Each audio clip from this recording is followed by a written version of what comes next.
That word that I use in the title, I don't like that word. I just want to make sure that everyone can find this video easily.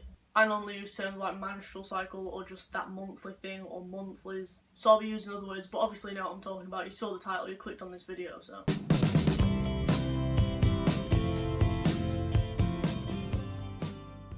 Hey, so these are just a few little tips for trans guys to hopefully help you out a little bit when it's that terrible time of the month.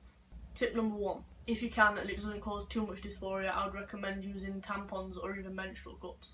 I haven't personally used menstrual cups before, but I know a lot of trans guys do. This is especially useful if you use the men's toilets. It means changing it less often than pads, and it won't make that Velcro-like ripping sound when you take it off. Also, there's hardly ever bins in the store like there would be at the women's, and there aren't always bins in the toilet at all, so it'll be difficult to find a place to put them discreetly.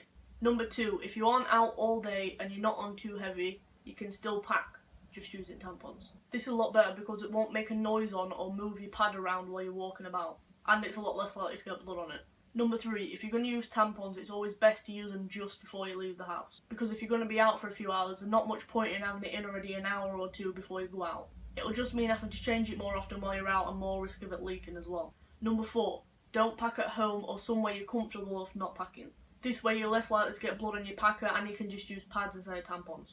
And it means you can save them for while you're out or just avoid any unnecessary dysphoria. Number 5, if you're getting stomach cramps while you're at home uncomfortable, take off your binder, especially if it's a full tank. I mentioned this in my previous video about trans guy problems, it just pushes down your stomach and doesn't help the pain at all. Number 6, it's always good to carry at least 2 pads and a tampon if you use them. Some people even make little kits to help with that time, either in your bag or your car, somewhere you can easily get to it. Stuff like pads, tampons, wipes, painkillers if you get really bad stomach cramps, and even a spare pair of underwear. It could come in handy if you're not expecting it. And the last one, if it's really bothering you, you go to your hospital or your doctors and talk about possible contraceptive methods to stop them completely. I know that in the UK, because I'm here, you can do that for free. You just go to your doctors, make an appointment, talk to them about it, look at possible methods, choose one and do it. There's different ways, like there's a pill that you take one every single day, like in the morning. I think it's pretty much the same thing as morning after pill. It stops all that from happening. Or if you're like me and you're bad at remembering things and you know you'll forget it, you can also get the Depo-Provera, I think it's called.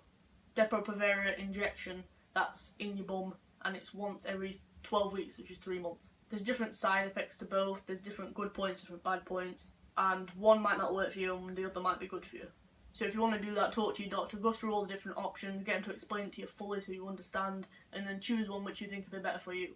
I've started getting the Depo-Provera injection. I'm actually going to make an FTM update about it, so that should be out in the next few days after this video went up. Just in case you want to get some more information about that and how it's working for me at the minute. So that's all the tips that I could think of. Hopefully you find them useful, it might help you out a little bit, just make things a bit easier, a bit more comfortable, a bit easier to deal with. If you enjoyed this video or you found it useful, please give it a thumbs up and also subscribe down below if you want to see more from me. So thank you for watching, come along my journey, and hopefully I'll see you in my next video. Bye.